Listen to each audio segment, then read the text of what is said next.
We want to do introductions since this is the first time that this subgroup has met. And I also want to thank again everyone for making time to be here on relatively short notice. We will be discussing the meeting schedule later in our agenda today, so that we don't have people caught by surprise.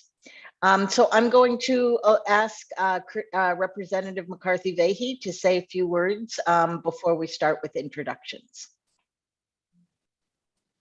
Thank you so much, Erin, and good morning, everyone. I'll echo Erin's thanks. We are sorry for the short notice, but really grateful that folks are here and ready to get going and engage on this conversation. As we'll talk about next on our agenda, kind of the charge of the working group. But I'm grateful to everyone for volunteering their time and their voice to be a part of this. As you may recall, I serve as a state rep from Fairfield. I am the co-chair of the Planning and Development Committee and also a member of Transportation and Government Administration and Elections. I'm serving in my 4th term, and I'm thrilled to be able to be part of this conversation just a little bit to help you all get to know me. And I'll have more to say later in this conversation, but we'll leave it at that so we can continue with our introductions. Thanks, Erin. Thank you. And I am the executive director of the Connecticut Fair Housing Center, a statewide organization that addresses fair housing, fair lending, foreclosure prevention issues across the state. I'm going to call on people because otherwise I think it gets a little bit, actually we'll do popcorn. So once you get called on, you can call on someone else. So to my immediate right, camera is Rachel DeSenza. So if you could introduce yourself and maybe say why you wanted to be on this particular committee. Sure. Thanks so much. And thanks for having me and good morning. So Rachel DeSenza, I am a lifelong resident of Connecticut, which is one of the main reasons why I wanted to be on the committee. But I have worked in government programs, actually healthcare though, for my entire career, 27 plus years, and really focused on Medicare, Medicaid. And so I was hoping between, my passion for Connecticut and, working in compliance and regulatory and in the government sector, was hoping to be able to bring something to the committee. So that's why I decided to join. Thank you for having me. Can I ask a favor? If people can say where they're from too, that would be helpful. Sure. I'm from New Canaan, and so I've actually lived my entire life also in New Canaan, so Fairfield County. Kyle is directly in front of me, so Kyle. Good morning, everyone. Kyle Scheel, Town of Manchester. My role with the Town of Manchester is actually long-range comprehensive planning, so I'm in charge of implementing our town POCD, and we rely on the state POCD quite a bit for the framework and just the policy overlap. So I'm hoping to just kind of see if this group can help align some of what the town does, what the state does, and if there's a role for more collaboration among regional communities in terms of collaboration. And I'm a West Hartford resident. Thank you very much for having me. I'm glad to be here. Who's the next on the screen? James Bosch. I pronounced that right? Yep. Hi, everyone. James Bash. I'm also from New Canaan, although I don't know Rachel. Rachel, it's good to meet you today, though. So I am, I've lived in Connecticut for around 20 years. I live with my wife and 2 young kids, twins that are 10 years old. My background is in finance and in social work. I own a business in healthcare. I'm a member of New Canaan's Planning and Zoning Commission, though I should also say that I in no way represent them in this working group. I think similar to what Kyle was saying, I'm excited about learning more about the state POCD, contributing what I can, and seeing where there's potential alignment between the two. I care very much about the direction of the state, so I'm happy to be part of this group. And I will go with John Board. Thank you, James. Good to see you. My name is John Board. I think the reason why I'm on this is my municipal experience. I've done some work in Reading, Danbury, Newtown, New Britain, and Derby. Most recently serving as assistant to the mayor and deputy chief of staff in the city of Derby. I've been involved with the legislature process. I think a little, I think it's fair to say a little bit representative over some time. And I grew up in Reading, so I'm right down there with Rachel and some other members. So looking forward to being part of the group, and I will go to Martin Heft. Good to see you. I'll throw it over to you for an introduction. Thank you very much, John. Martin Heft, I'm Undersecretary of Intergovernmental at Policy Planning Division here at Office of Policy and Management. I am not a member of your work group, so I'm just a guest here today on this, and my team is on as well to do a presentation to you this morning as part of your agenda. With that, I will shoot it over to Matthew Pafford, one of my team members. Hi, good morning. Matt Pafford, Office of Policy Management. As Martin said, we're part of the team that I'm actually not an official member of this group, but I'm part of the team that handles the State Plan of Conservation Development. We also keep an inventory of municipal POCDs, so we try to keep ourselves as well versed as we can as what's going on in the various towns. So I'm really just here to listen in and assist if needed with the presentation. That's going to be led by Dan Morley and Eric Lindquist. So I'm going to throw it over to Dan.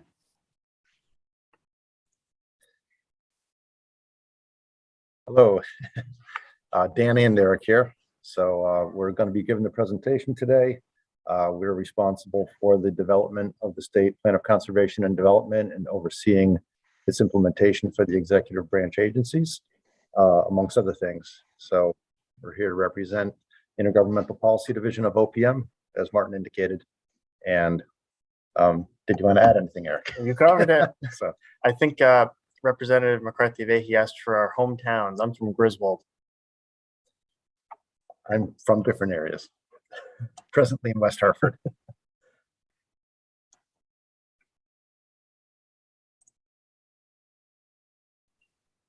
You need to call on someone else. I'm sorry, I forgot we're on popcorn mode here.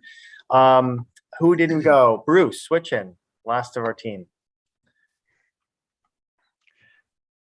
Hi, I'm Bruce Wickson, also living in West Hartford and a member of the same group you've been hearing from for the last couple minutes, who works on the state POCD. And I as well am not actually a member of this particular work group. I'm a member of a different group. In my current screen view, I'm going to have to scroll to find someone, and I see S. Beckett.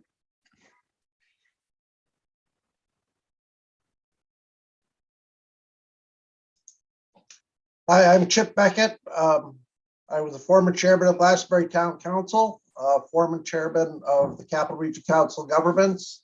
I'm a veterinarian and have a small produce farm. I've often been critical of our housing needs and that there's lots of jobs that are competitive wage rates for the rest of the country, but our housing prices are too expensive for people to live on it in this area. And we won't have much of an economy if we can't have a general workforce. So I'm here to see what happens, as well as seniors and others. So, and I guess I will go to Maureen Goulet at this point. Thank you, Chip. I'm Maureen Goulet. I am a principal program manager at the Capital Region Council of Governments. I work on brownfields remediation and assessment and regional natural hazard mitigation planning. And I live in Manchester. I've lived in Connecticut my whole life, most of the time east of the river. There's too many of us here, Chip, but very excited to be part of this work group. And I will pass it on to my old friend, John Guskowski. Great. I was hoping that I would get introduced by Maureen. So glad you're on this call. I'm John Guskowski. I am a professional planner. Worked as a planner for 20 years in Connecticut and recently formed my own planning consulting firm, Tyche Planning and Policy Group. We currently serve, buckle up. So I live in Pomfret, but we serve as staff planning and zoning crew for the towns of Essex, Clinton, Deep River, Chester, Westbrook, Guilford, Madison, Old Saybrook, Hampton, Bloomfield, Ashford, Bolton, Willington, Windsor Locks, and Voluntown.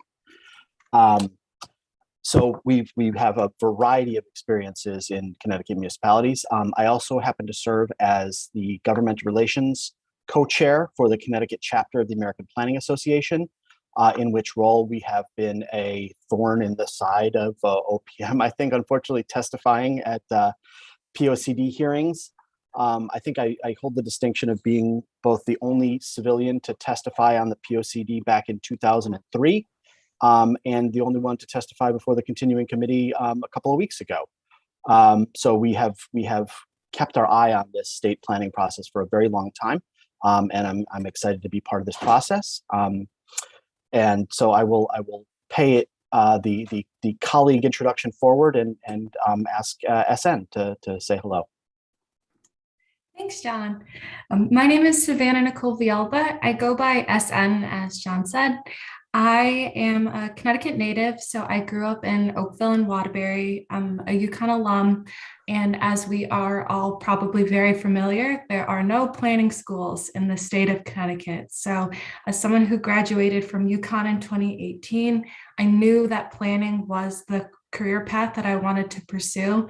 So I uprooted my life and moved to Massachusetts to study at Tufts. So my whole time at Tufts, all my professors, all my peers knew I was coming back home to Connecticut. I always wore my UConn gear. I wrote every paper I could about the state of Connecticut so that I could use the education I was earning to come back. And so I currently work as a regional municipal planner with the Naugatuck Valley Council of Governments, which is very special for me because that's where I grew up. I currently live in Simsbury, but as a regional municipal planner, I serve as the town planner in Beacon Falls and Seymour, and then I also work on regional land use and housing projects.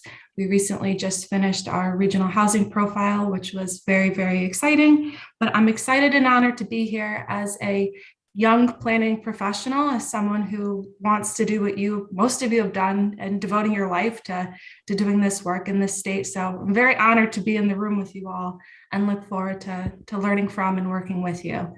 So I will pass it on to Kevin. Have you gone yet? I have not, and thank you. We actually overlapped at UConn. I graduated in 2016, so might have seen you around there. I am Kevin Alvarez. I'm the Director of Legislative Affairs for the Mayor of New Haven. I sit on the Connecticut Conference of Municipalities, every one of their committees and subcommittees, as well as the South Central Regional Council of Governments. I'm originally from Colchester in Eastern Connecticut, and I am on this committee because housing is the single most sort of critical goal to the city of New Haven in these next couple of years, and I think critical to our development, and also as a young person in this state with a sort of dearth of housing options, it's very important to me, and so I'm really happy to be joining all of you today. Oh, and I will turn it to Stephen Saloom. Thank you, Kevin. Good morning, everybody. My name is Stephen Saloom. I'm the Director of Advocacy and Capacity Building at Fairfield County's Community Foundation. Born and raised in Brookfield. My family before me is from Danbury, immigrant community. Went to UConn Law, was out of state for 25 years, and I'm back in Ridgefield now. And we're just as segregated as ever. The same reactive approach to housing has perpetuated, maybe deepened the problems that were here when I left. And so I love the planning. And I love what POCDs have been able to do despite some of the politics, but I'm very interested in doing anything and everything I can to support this work to help us understand how to get localities to embrace this, both for their local purposes and for statewide purposes. So I'm honored to be a part of this group and glad to be here.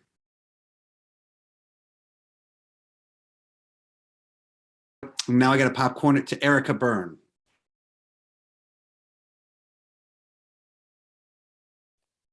Hi, everybody. I am the committee clerk for planning and development. So I am here in an administrative capacity, but excited to learn from all of you. And if you have any questions or need anything, just let me know. And I honestly, I'll hand it over to Alex. I'll put Alex on the spot.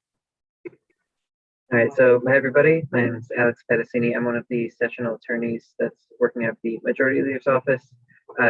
For the group here, I'm not a member, but you will see emails from myself or Ashley looking to schedule these meetings, and just going forward, just keep an eye out for us. Let's see, I'm from Manchester originally. I'm currently living in Bloomfield. And then with that, I'll hand it over to Ashley. Hi everyone, I'm Ashley. As Alex mentioned, I'm one of the sessional attorneys in the House Dems this session. I handle some of the logistical matters. I know you all have seen emails from me, so I'll be here to answer any concerns, questions to that effect. While we're not part of the group, we are all still excited to hear and learn from all of you and see all the expertise that you bring. I'm originally from Madison. I currently live in Hampden. So look forward to hearing from everyone. And I will popcorn. Who hasn't gone? I actually think Right. everyone Yeah. has gone. So that was great. Really efficient and very insightful and informative. I never said where I am from. I'm currently living in Hartford. So it seems like we have a good geographic diversity, which I'm very happy to hear about. And I think we're ready to get started on the agenda. After the introductions, unless someone raises their hand and tells me that they were never asked to introduce themselves, but I tried to keep track and it seems to me that everyone has.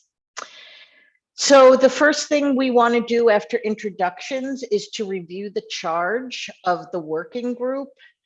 I don't know if any of you got a summary of the Commission on Connecticut's Development and Future Working Groups, but the working group description that we received is that we are to look at and make recommendations for statutory changes concerning the process for developing, adopting, and implementing the State Plan of Conservation and Development.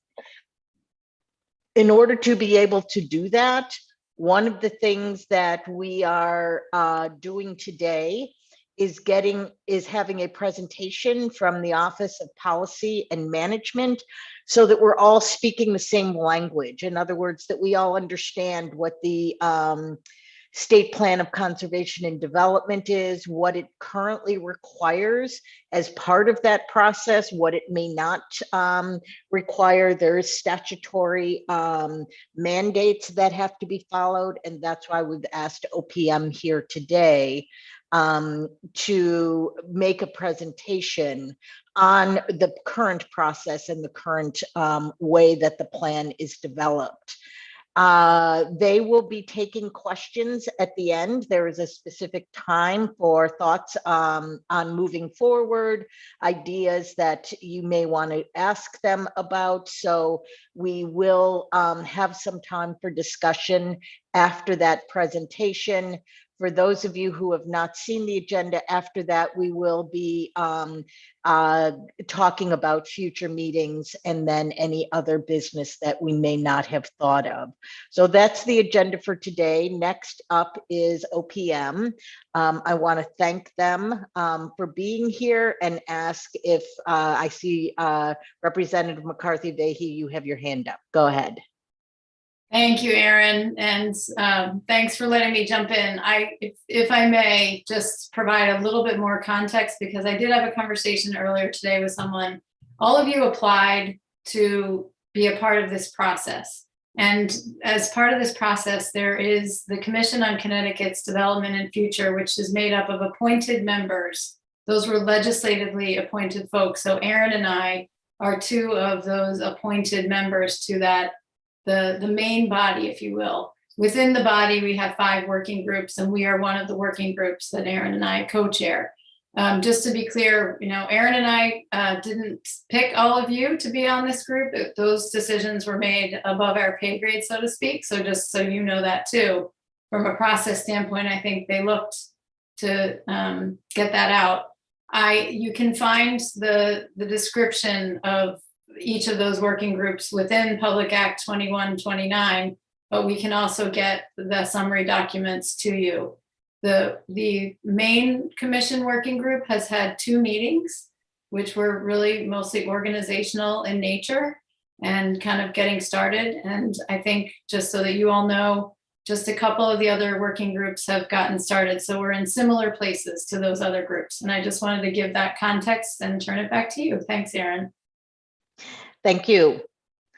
If you have specific questions as OPM is doing their presentation, put them in the chat. There, as I said, there will be a chance at the end for discussion and for thoughts on what we have already heard. So unless I hear otherwise, I'm going to turn it over to OPM for their presentation. And let me also ask whether or not you need control to do a PowerPoint or anything like that. Yes, okay. Who is going to be doing that?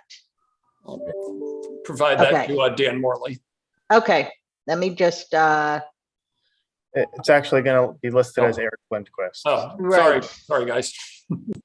I'm not seeing the little thing that allows me to make you a co-chair. I will do that right now. Erica will do that. Okay. Yep. Thank you, Erica.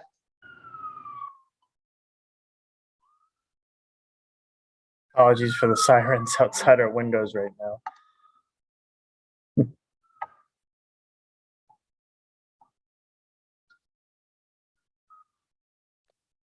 You should now be able to, Eric and Dan, just let me know.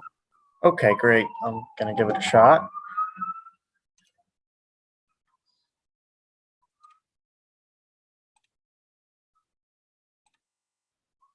Okay. So first off, I just want to apologize. We pretty much slapped this presentation together, these slides together on short notice. So this isn't our normal quality, but hopefully the content will be what you're looking for. And, as with anything, you have to remember, where do we begin? So I figured where else, but in the beginning, but I just wanted to make it clear that you shouldn't expect anything as riveting as what the Apollo 8 astronauts spoke of when they read the book of Genesis at the Christmas Eve of 1968. In the beginning, and take it from there. This is about planning after all. So it's, don't get too excited. But we began in 1971 with a House Joint Resolution that authorized OPM OPM's predecessor basically to prepare the first state plan of conservation and development. And Governor Meskel then issued an executive order which made that plan in 1974 the executive branch policy for land and water resources conservation and development. It wasn't until 1976 that the General Assembly said, we want to be part of that process and make it expanded to include other things besides land and water, to include transportation, energy, and air resources, and for it to be part of a continuing process. So it wasn't until 1979 that the first official state POCD was adopted by the General Assembly, and then subsequent revisions followed in 83, 87, 92, 98, 2005, and we're currently stuck in the 2013 plan. Next. Okay. So,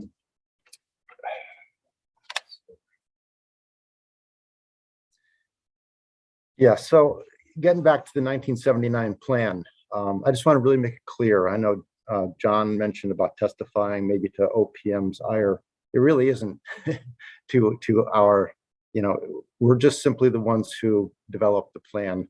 It's directed by the General Assembly, approved by the General Assembly. And the 1979 plan, I just want to read a couple of tidbits here because it gives you a good flavor of where we've come from. So when this plan was first transmitted from OPM to the continuing committee in 1979, our former secretary, Anthony Milano, who was also our longest serving secretary, recently passed away, unfortunately. But anyways, he indicates that this plan enunciates broad and meaningful goals and strategies for those policy and investment decisions of state government, which concern the future growth and development of the state and the conservation of its natural and man-made resources. Upon adoption by the General Assembly, it will establish comprehensive legislative policy guidance for the management of the fiscal resources of state government.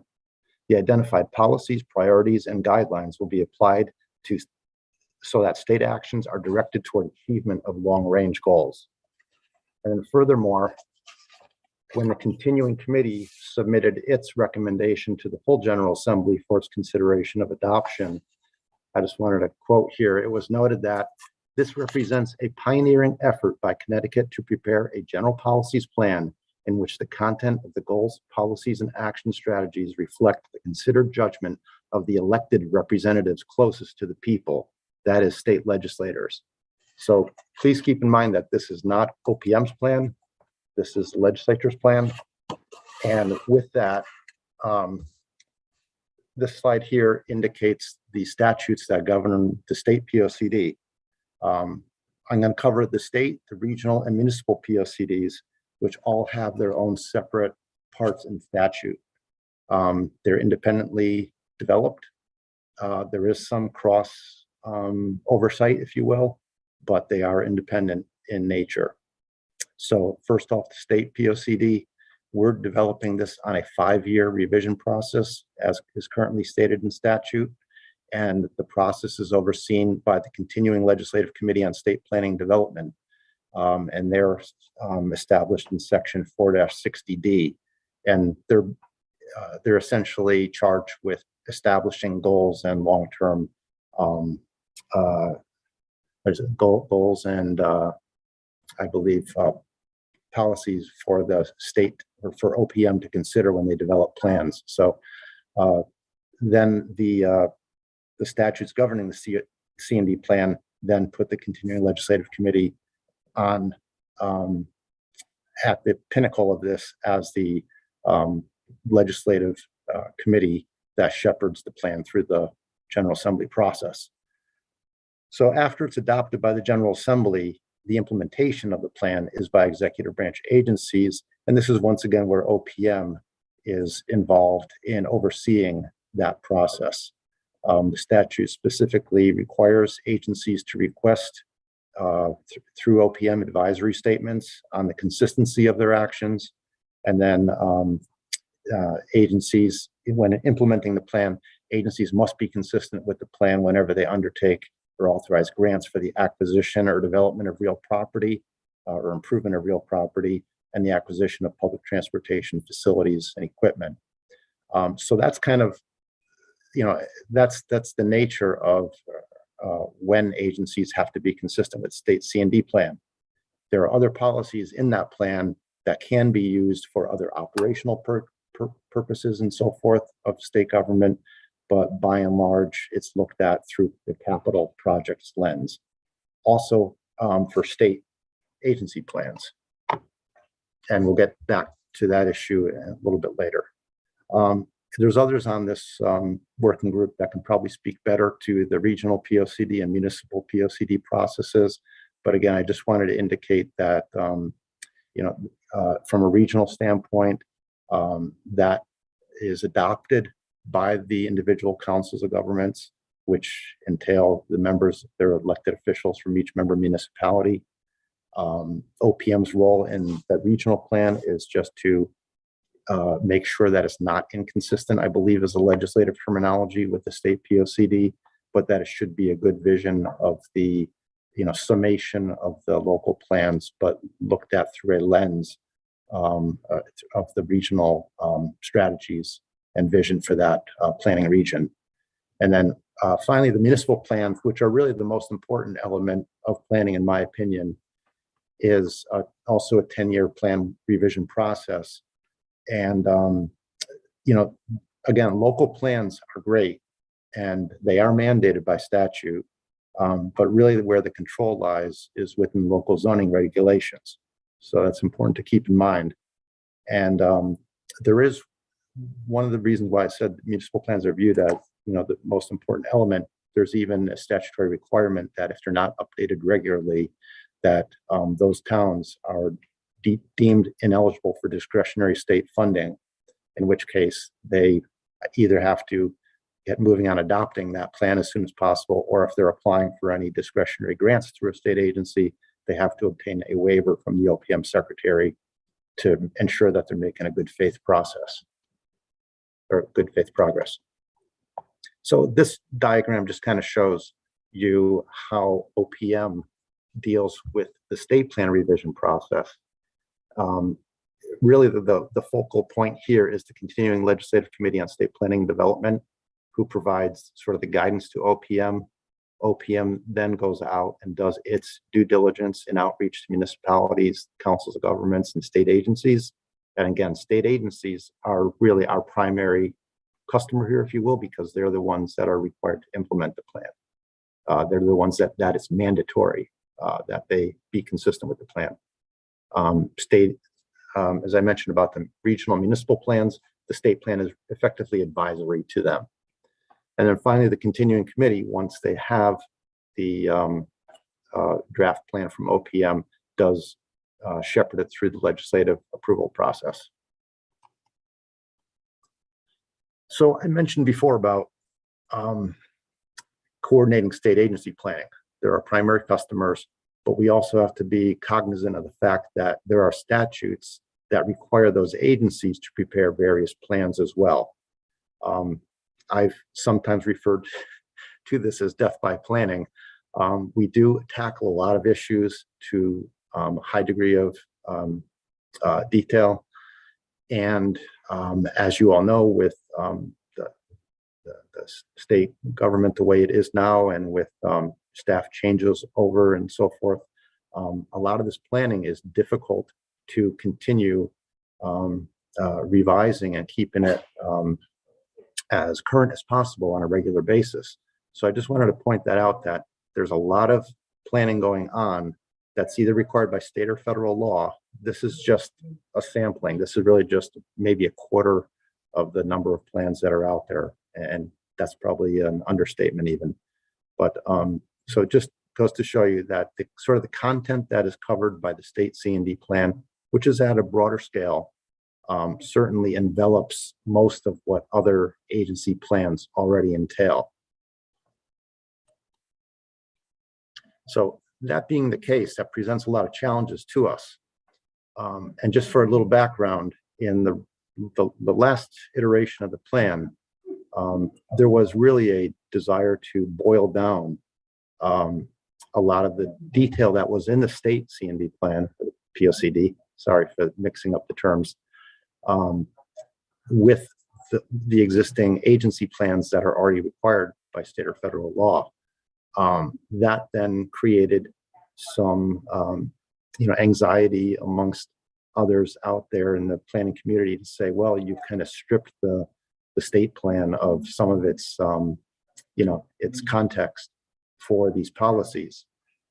So we're kind of at this one of these challenges that we face is that it does lead some agencies to maybe prioritize their own plans over the state plan requirements. So that is something that we wanted to point out for the continuing committee's purpose, that is there a need to follow the legislative plan at a higher degree than maybe these agency plans, or vice versa.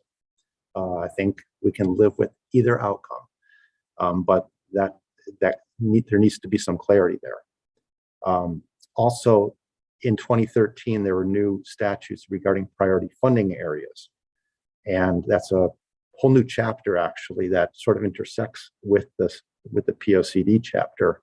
But what we found it did is that it complicates a lot of the agencies' past practice of how they used the state plan's locational guide map in determining consistency with their actions.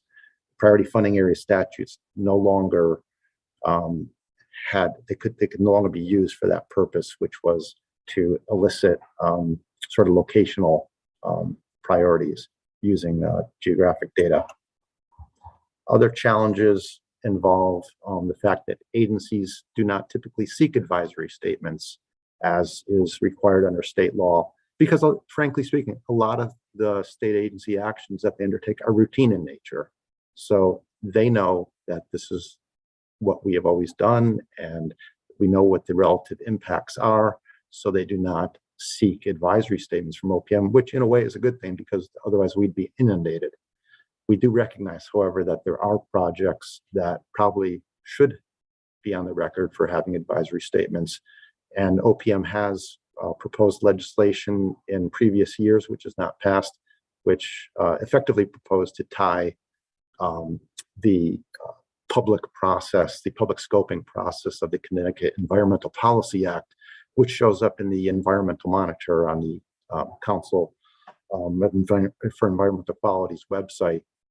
So we thought that there was a way to tie that together, but without that, there really is not good direction for agencies to seek advisory statements.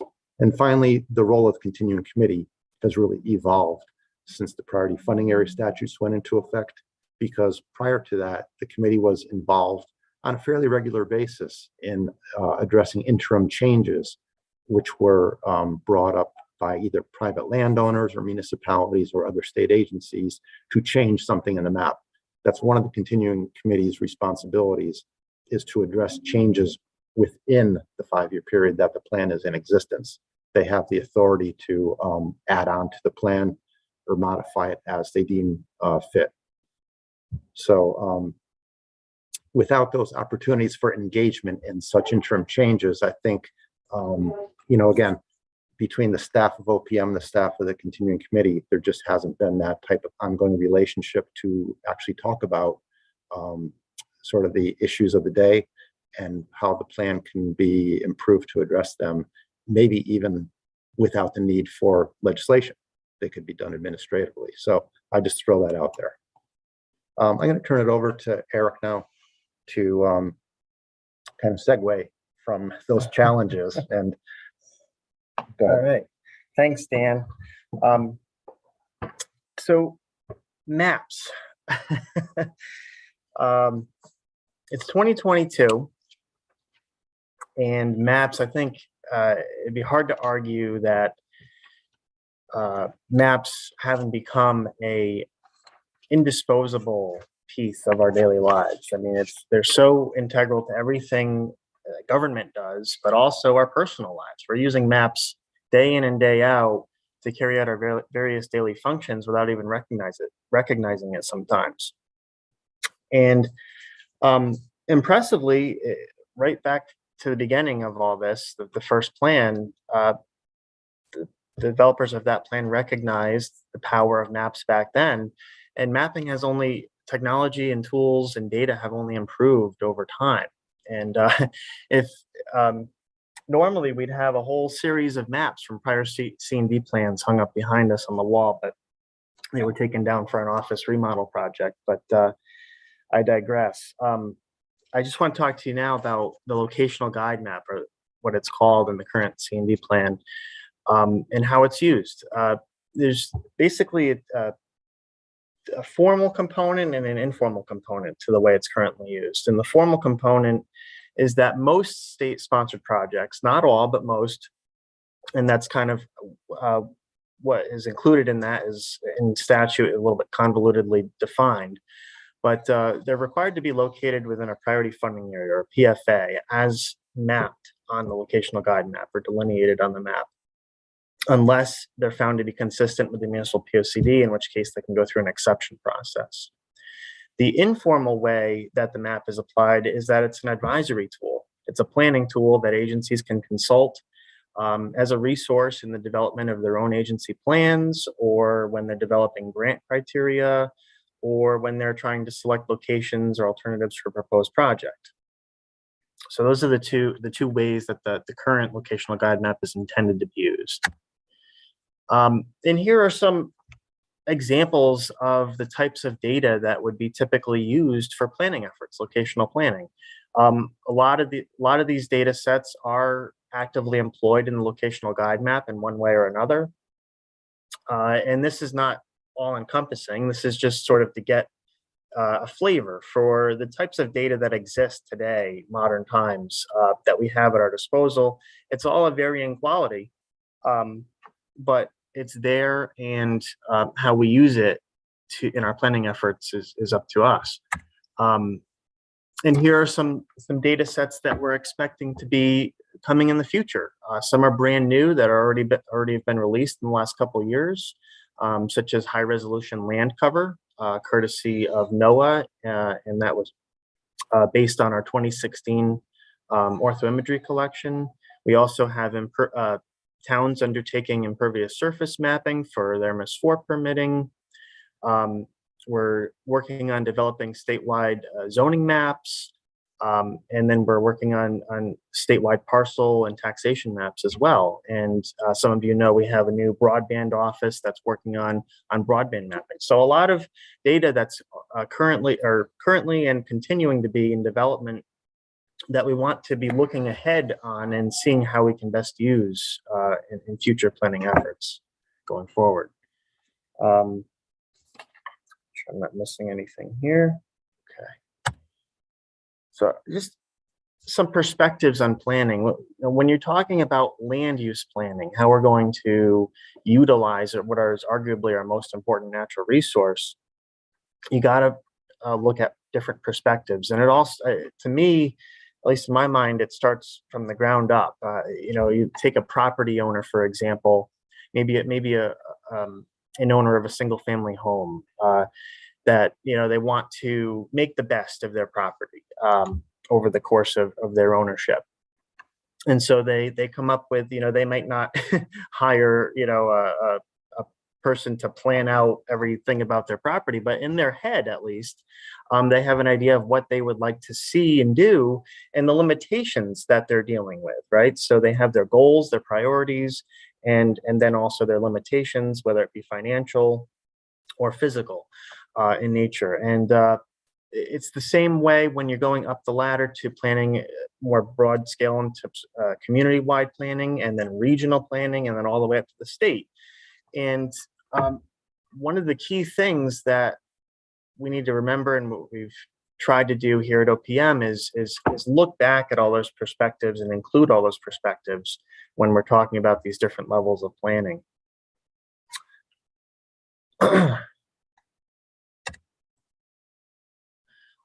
So how can mapped policies, locational policies, produce better outcomes for state investments? In other words, how can we ensure that we are targeting the right areas for state-sponsored infrastructure or state-sponsored conservation? So again, maps are our blueprint. They are our viewfinder to see what's going on down on the ground, and being able to understand the interconnectivity of everything. Up until 2013, locational policies, mapped policies, were the primary method of implementing the POCD. That changed in 2013 with the advent of priority funding areas, which changed how the map is used. And now priority funding areas really are a standalone requirement. They're outside the context of the written policies of the POCD. I think OPM believes PFAs have the potential to work with the proper framework in place. And implementation, I believe, probably needs to have a higher, become more of a driver, back the way it was prior to 2013, for PFAs to really work the way that they were intended. And we can talk more about this in the discussion, but just some ideas to get your thoughts going here. And what can we do better on the current process? So going back to perspectives, right? Collaboration is key. In 2013, OPM undertook what was then called a cross-acceptance process, which is supposed to be a good faith effort among local, regional, and state officials to coordinate planning efforts in a public manner. Sounds nice, but in reality, it didn't quite work out the way it was intended. And afterward, further into the future, for the last revision in 2017, we found that public participation in the state planning process had dropped off quite a bit. We found that we'd go out to do workshops in the various COGs, the various regions, and attendance was quite poor. And there may be a variety of reasons to explain that, but I think one thing we can do better is certainly re-engage the communities that the state C&D plan is intended to serve, and make it better known why the state C&D plan, why state level planning is important to the community level. Because I believe, like I was saying before, people care first and foremost about, one, their own property. Then after that, they care about their community. Then they might care about their region. But the thing they might care about last is the entire state in its entirety. And they sort of feel this maybe disconnect between what a state plan does versus what is important to them at a very local level. So making that connection and that collaboration better between the community level and the state level might be key here. The legislature has always had the ability to steer the process. This is a legislatively adopted plan with a legislatively orchestrated process that really connects. That can be another connection point back to the constituents. The legislature or elected officials really are the voices of the residents of the state. So empowering the legislature and getting involvement from the legislature in the process is crucial. And then another thing that is a benefit to the way the process currently works is the ability to undertake interim changes. That provides a short-term flexibility and nimbleness as issues crop up. We're all aware over the past year, 1, 2, 3 years of all the various things that have come to light that are now focus of our attention that might not have been 5 years ago. The interim change process empowers the legislature to take those current issues as they arise and inject them into the plan between wholesale revisions. Here are some things that, in OPM's opinion, may be detrimental to the state planning process. One is that the policies as they currently are in the state C&D plan are potentially too broad or ambiguous. They make you feel good about what the plan sets out to achieve. They make sense when you read them, but at the end of the day, how do you go about implementing them? There's no strategy behind them. Along those same lines, there's very little in the way of tangible goals or outcomes. When you open a plan, at least when I open a plan, what I like to see is, okay, what's going to be accomplished in year 1, year 2, and year 3, and so on, and how is it going to be accomplished?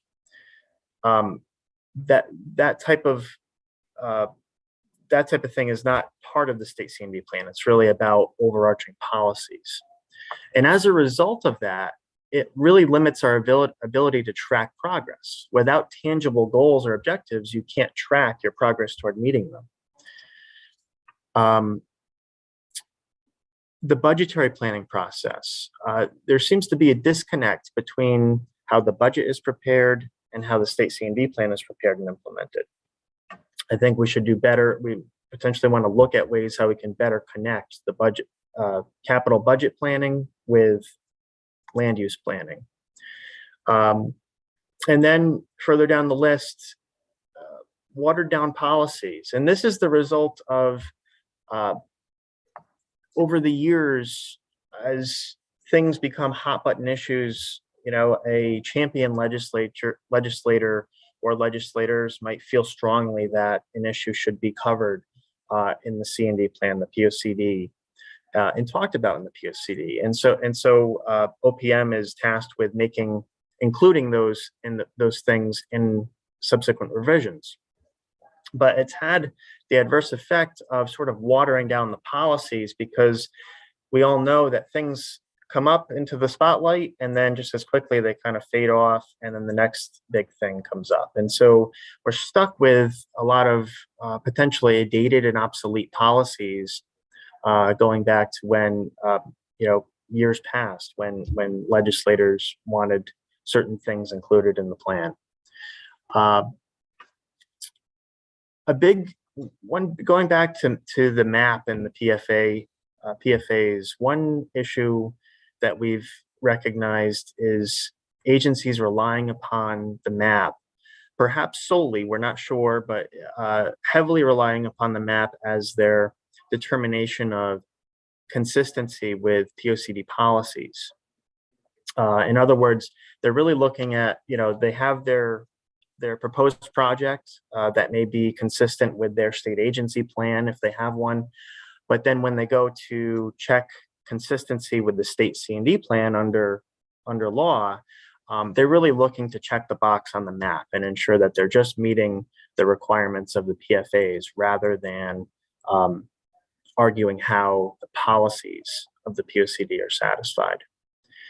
And last but not least, this is a bit of a long list, but some believe that the POCDs of years past, which are much more detailed, were superior to what we have today. And that I believe it was the 2013, was it the 2005 plan or the 2005 plan?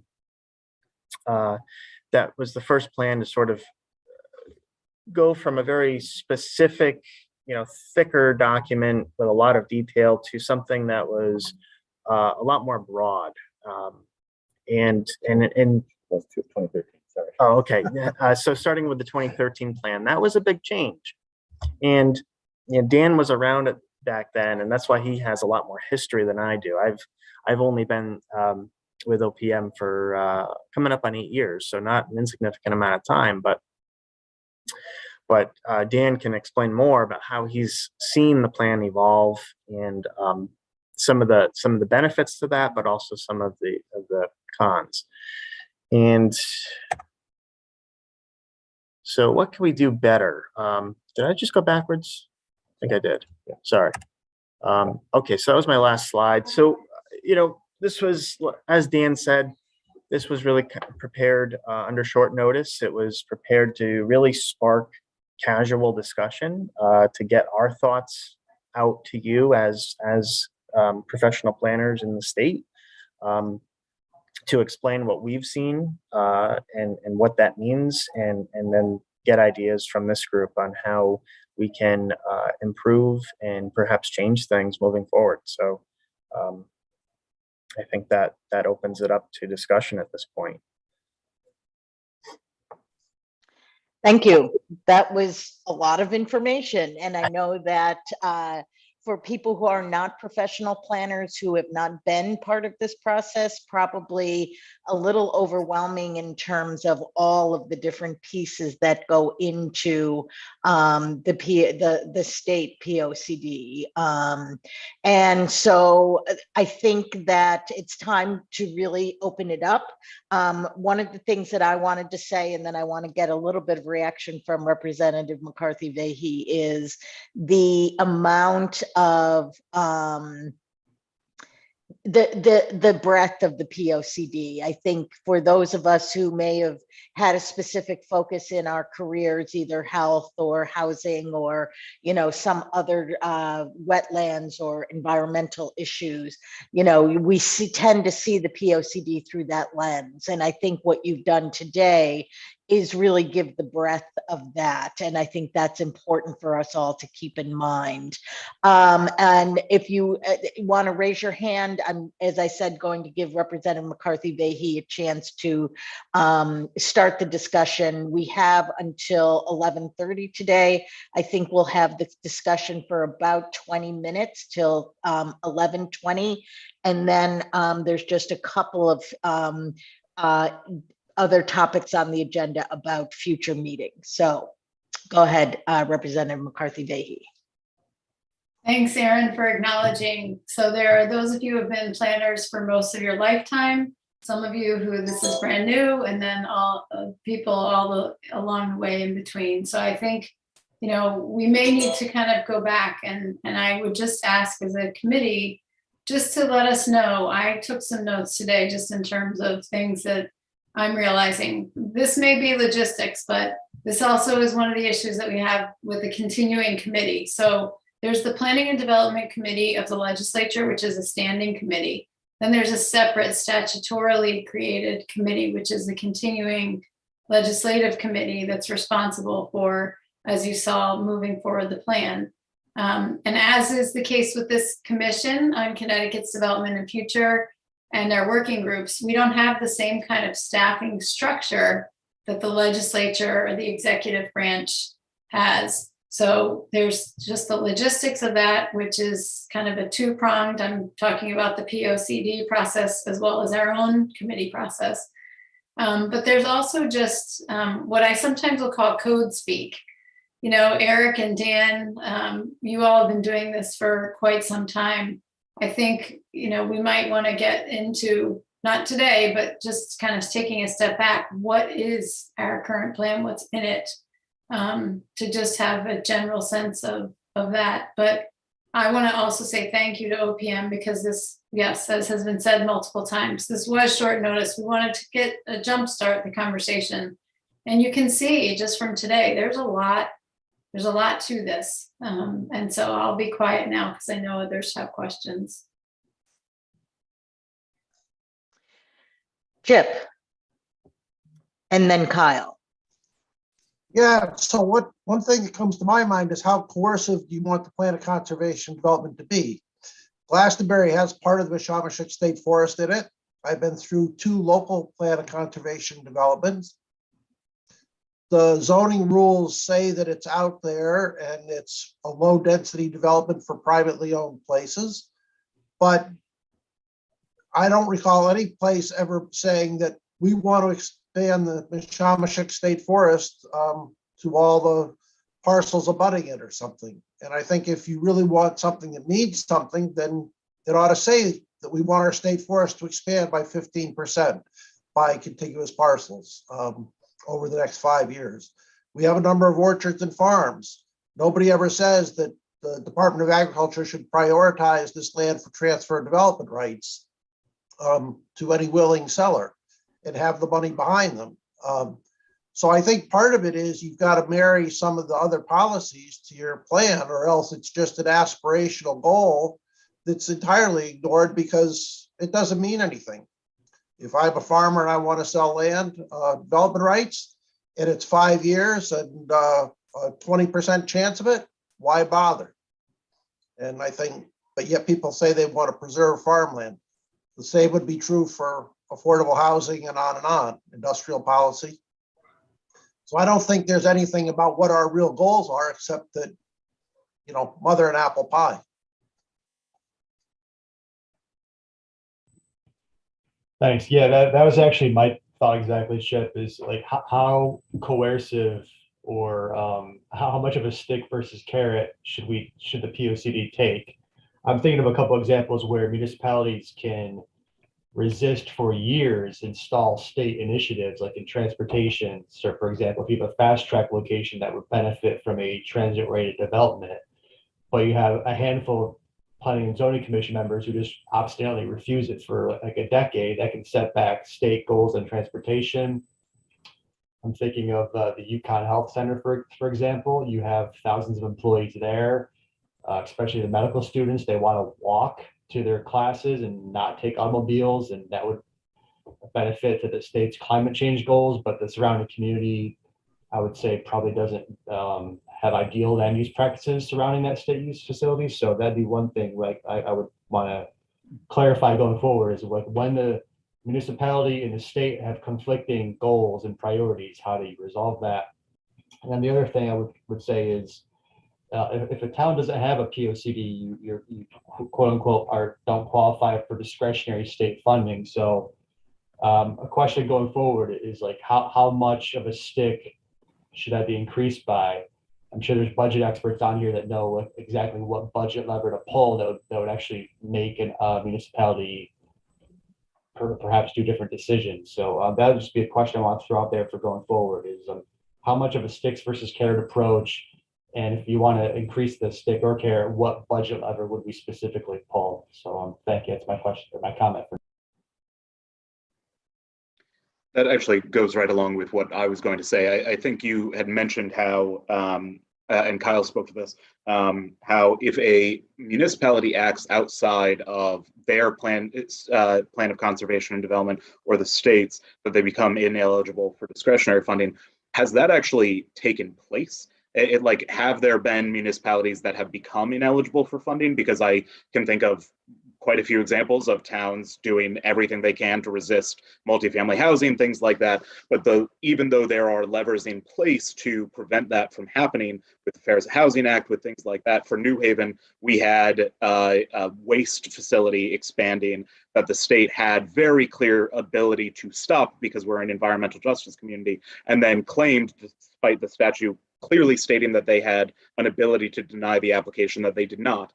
And they claimed that their hands were tied. And so is the enforcement actually taking place now for when towns are in violation of the plan of conservation and development?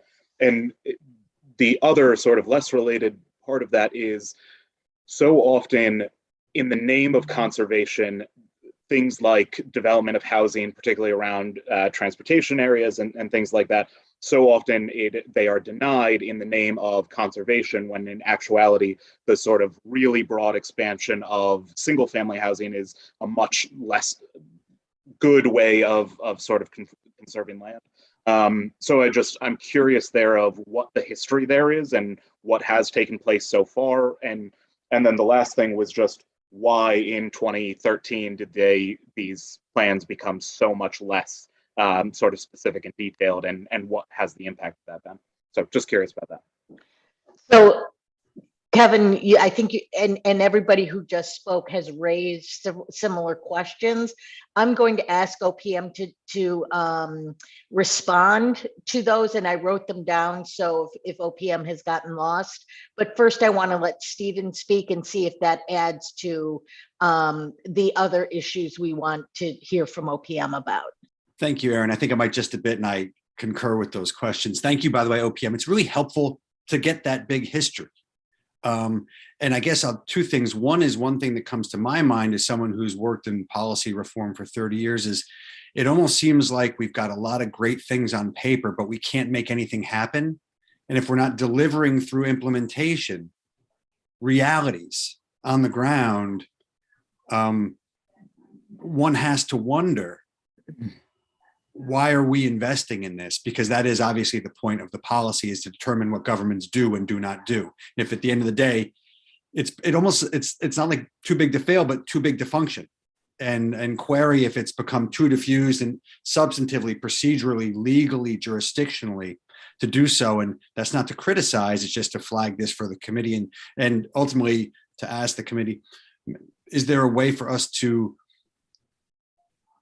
better focus, refine all of what we're trying to do so that we can be more impactful? It's just the one thing. The other minutia question, more parochial for me, is, and we can flag this for later, do the COGs have any authority over the municipal, the COG POCDs have any kind of dictating authority over the municipal POCDs? Because I just want to be clear about that, because there's a little confusion down in my neck of the woods about chicken and egg and who influences what. But thank you all.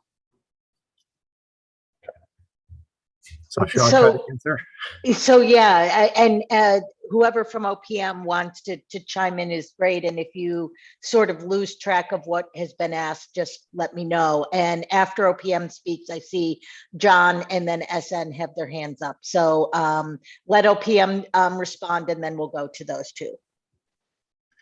Okay, so let me just first address what Stephen just said. And just remind me, that was about what again?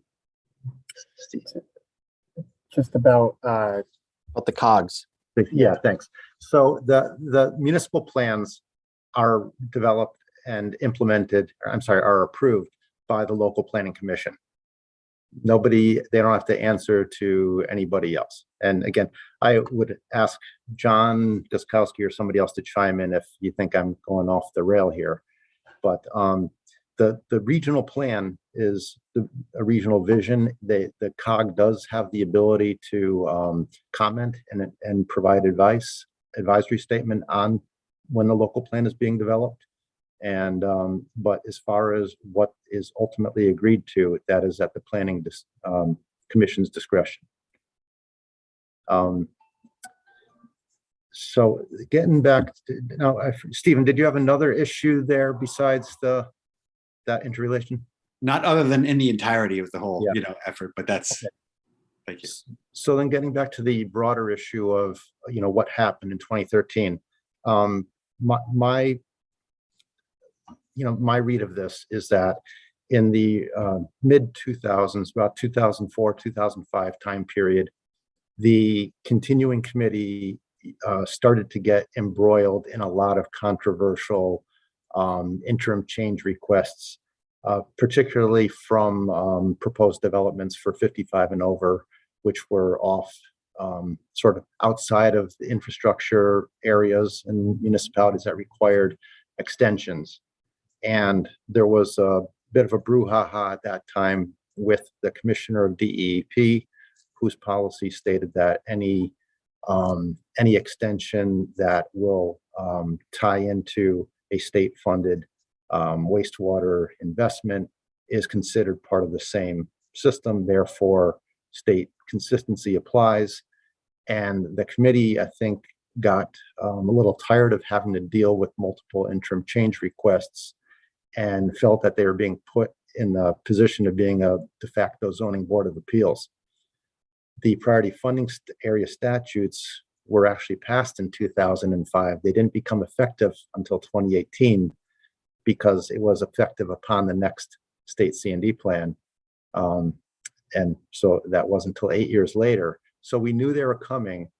And during that same period, that issue of discretionary state funding was built into, it may have been the same act. I don't recall if it was Public Act 05-205, or it was shortly thereafter that the discretionary state funding prohibition took effect on the local POCDs.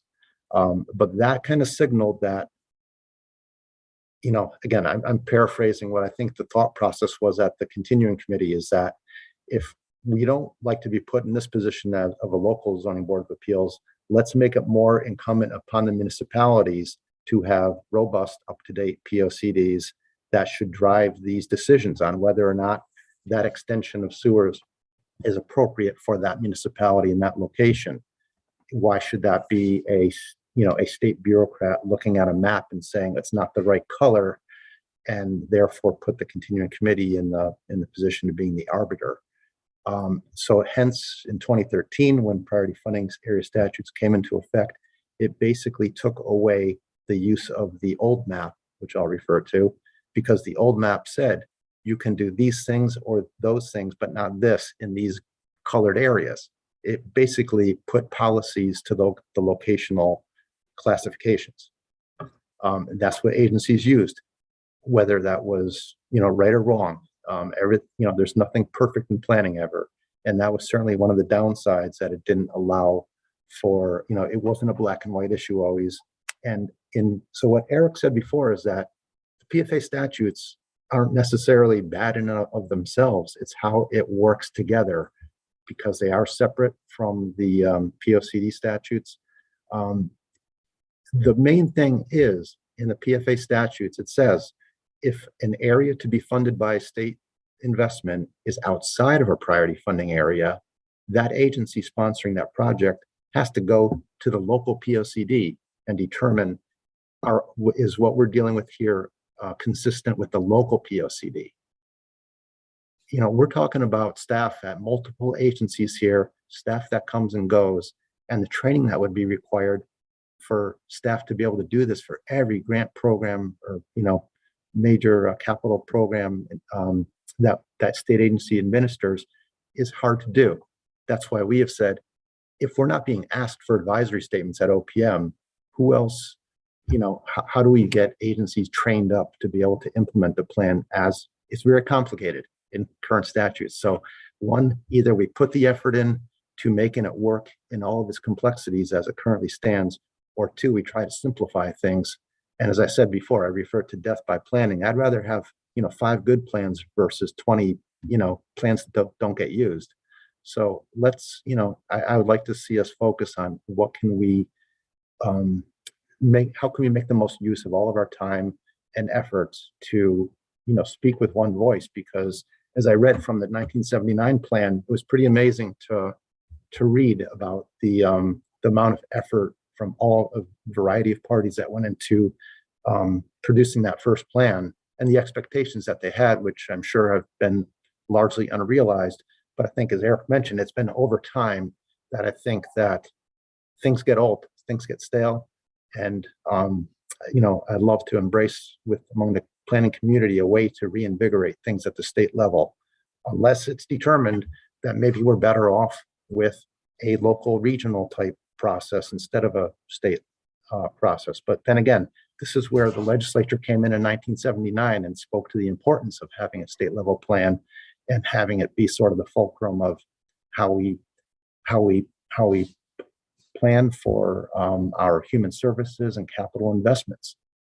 So, and yes. we have a couple of other questions, and I could listen all day because I think you have great insights. But I do want to have the other three people who have their hands up get a chance to speak before we have to transition to the next part of our agenda. So first John, then SN, and then Maureen. With respect, I think SN had her hand up before me. I'll let her go first. Thanks, John. To go back to Steve's point, I work on the land use team at the COG that does referrals. And so it's section 8-23, subsection H, subsection 4, that says what COGs do in relation to reviewing municipal plans of conservation and development.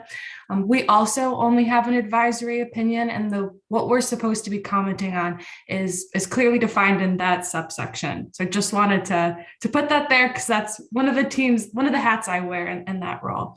And so I wanted to go back to the points that were discussed earlier. I think Kyle said it best. We know in policy there are carrots and there are sticks. And so I view the budget as one potential tool we have, whether it's a stick or a carrot, really depends how we want to look at it. But as a group, are we willing to consider other carrots or sticks? I think this is the place where it's the best fit for this commission to be looking at different things different states are doing with their master plans, so their equivalent of the plan of conservation and development. I do know that some of the tools, whether it be a carrot or a stick, can be highly political, but to go to OPM's point, if we want to make a plan that's effective, if we want to make a plan that we're going to actually implement, maybe just the discretionary funding is a good tool, but isn't the only one we should be considering. And I hope that that's something that we can do as a commission to say, we've looked at the top 5 tools that are being used across the nation. Maybe 1 and 3 don't work for Connecticut, but we haven't considered 2, or we haven't considered 5, and we need to research those further. Thank you. Okay, so I'll jump in sort of as quickly as I can. I tend to get excited about stuff like this, but Dan explained, I think, very well some of the history, and just in my career, starting out with the Capital Region Council of Governments in the early 2000s, I saw this shift from a plan that attempted to place some strong guidance on this locational guide map and the fights that municipalities had in pushing back against that. I sat in a room along with the town of Suffield and the town of Hebron, who were both about to have funding denied for a sewer line extension because it was in conflict with the locational guide map. And those municipalities were furious about the state plan contradicting their local goals. And so I think over the course of that decade or so, things totally flipped. And instead of a strong state plan that was meant to guide local plans, it flipped, and it was basically a state plan that kind of backed off and let the locals take care of it, which I think is that this commission is an opportunity to rethink that, because I think that's gotten out of control.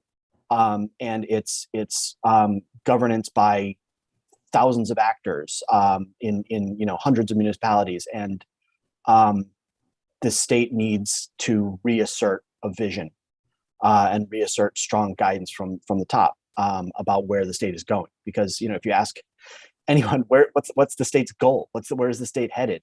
There is no good answer. And ultimately the answer is, well, let's ask each town what they want to do. So, laying my cards on the table, I think this process needs to be reasserted, and state plan, the state vision, even before the plan, needs to reassert a strong place of primacy and lead the communities rather than being led by 169 different communities. Thank you. Maureen, you get to have the last word. Sort of on the same front, representing the COG. I do think that although we are certainly in consultation with, and we converse and survey the towns who are members of the CROG, we also sort of create a sort of the theme for our regional plan of conservation and development. So I think there is a certain amount of shaping that happens at the COG level.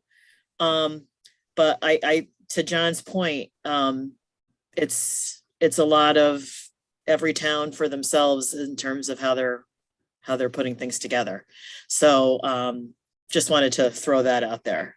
There's a little shaping, but there's still a lot that could be done to have something more strategic and meaningful, regionally, statewide. So thank you to everyone who spoke. We're getting close to the end, and especially thank you to OPM.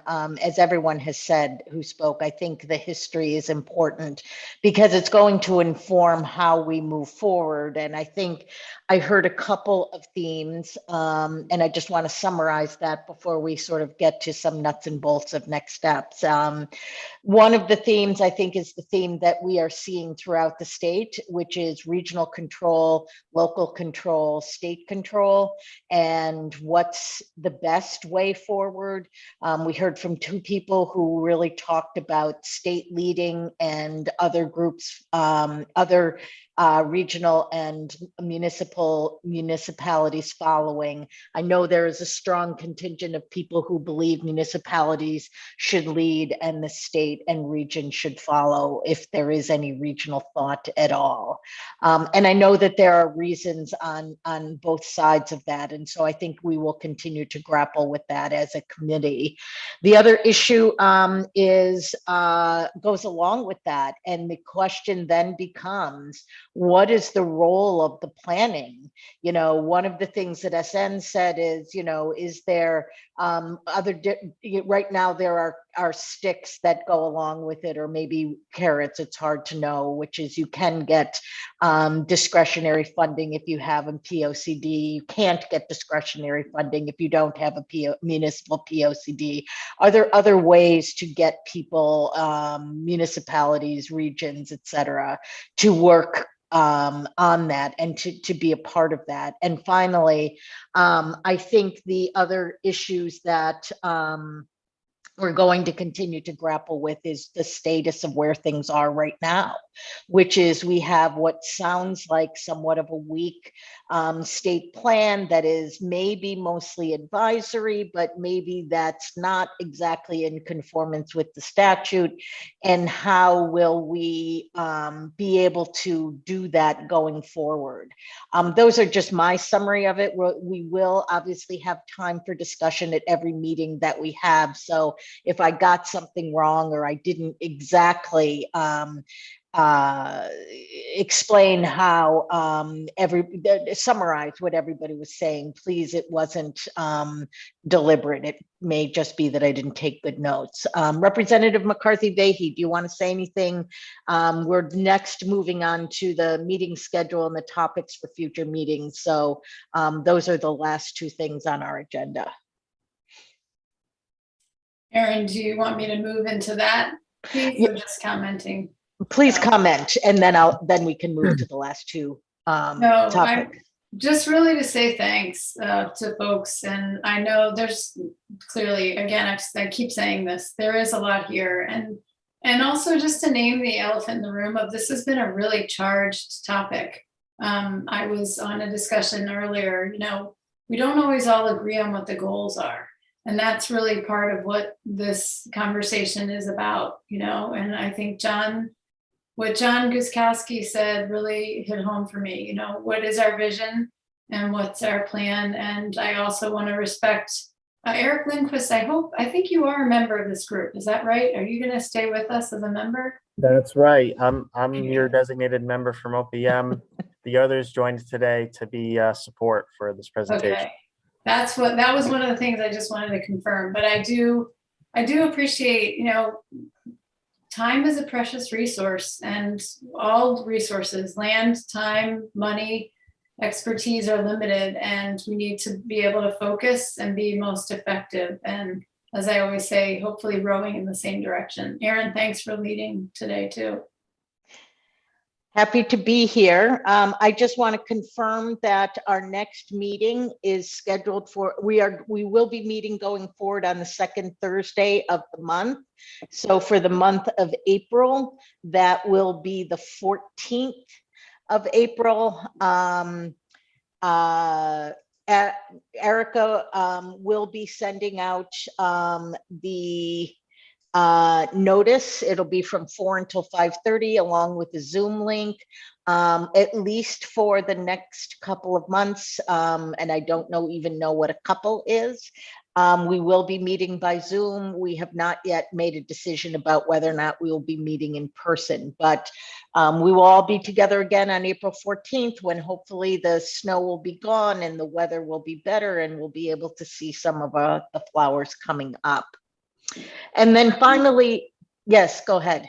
Sorry, just a note about the Zoom versus in person. I'm all about in person these days, but in large part because we're in legislative session. That's I think we've all kind of defaulted to the convenience of Zoom, but I just wanted to note that that yes, we will be talking about in person too. Thanks. Thanks. So on the agenda, and I will make sure it goes out again after this meeting, Kristen and I have talked about some topics for future meetings, state agency plans, possibly getting a little bit more into the weeds on some of the other state agency plans, having presentations on what the regional planning groups do, what the municipal planning looks like, how neighboring states create and implement their plans, and maybe even getting input from some not neighboring states, so other places around the country that may have different ways of creating, implementing, and enforcing or getting compliance with their plans. And then we also thought that we would have a joint meeting with the Consolidated Housing Plan Group to talk about the impact of the CON plan, or the Consolidated Housing Plan, on the state POCD. Because one of the things that OPM pointed out today is that the Consolidated Housing Plan is part of the POCD, but what does that actually mean? And how do all of these other plans actually get incorporated into it? We have about 4 minutes to go. I would like to hear if anybody else has other topics that they want to. First, Eric, and then Chip. So just wanted, not Eric, sorry. Dan, it's okay. Right. So just wanted to clarify that you referred to the CON plan. So those other agency plans are actually not part of the state POCD. Right. They're independent. Okay. Right. Sure. Sorry. Are you going to send out any written information? I'd kind of like to be able to do some homework and read some of these plans, and I would prefer paper copies to electronic if that's possible. But I think it'd be nice to know what we're talking about that exists today. Okay, let me see what I can do on that. John Guskowski, did I see your hand up? Yes, I do. Yes. And then James Bosch. So I would be curious about to have a discussion. I think SN mentioned some carrots and sticks and how other municipal or how other states do that. I would be curious for a little bit of a comparison of how maybe some of our peer states do state planning relative to the way that it's frankly been eroded in Connecticut over decades. That's what I was going to say, and if we could select states that have similar geographic, demographic, if we could find some, I'd love to look at how they are doing it. And if they're successful, especially pick some that have been successful. I often, I come from a corporate background. I always say, don't recreate the wheel. Let's look how others do it and let's borrow from them. So sorry, I'll put my hand down now. Thanks. Thanks. James? Yeah, hi. Sorry, someone just coming into the house, so you can just bear with me for a sec. Hi, Sarah. Just come on in. Good. You done? I'll be at 1 second in that room. So I apologize. I would just have a client coming in. So to add a little bit to what's already on your plate, Aaron and Kristen, I think it would be really helpful to have some clarity on what are the parameters of our roles within this working group. I mean, it sounds like for some people, it might, the idea might be veering into what I would think of as much more kind of legislative decision-making that elected officials should be making. So if it can be more clearly defined what the parameters are, so when we have carrot versus stick, state versus town discussions, which inevitably wind up being very political, and I don't think is really under our purview, we're working under much more defined parameters for what should be discussed, what do we have responsibility or power over versus what is what we don't. So if that could be much more clearly defined going forward. Aaron, may I comment on that? Absolutely. So the statute defines our role, and it's a short paragraph, and we'll actually get that out to everyone. The commission itself we're a working group underneath the commission itself, is an advisory body. In the end, the policies will be put into place by, as you said, James, you're absolutely right. The goal, and I should back up. 6107, the bill last year, creation of the commission was an idea that I had in conversation with many others because the conversation last year was so robust. It seemed like a good idea to continue the conversation and bring in more voices in a more formal way. So thus the creation of the commission and then the working groups, which then would feed back information ideally to both the legislature and ultimately then the executive branch agencies. So I know I think you're right. We need to get the specific language out to everyone so that they understand, but ultimately we will be an advisory group. And I'll use the example, Eric and John were part of a GIS working group that we had, and we spent many months in conversation. We proposed legislation and were successful in getting it passed. But we knew that we were, offering suggestions. Not all of our suggestions were taken, but that's really the idea here, is that we have a robust conversation that can inform the legislature. That is a great way to end. Thank you, everyone. It's 11:30. We did a great job of starting on time and ending on time. I hope this is the way this group works, because I know we're, as Kristen said, all very busy. So thank you all very much. I look forward to seeing you next month. Bye-bye.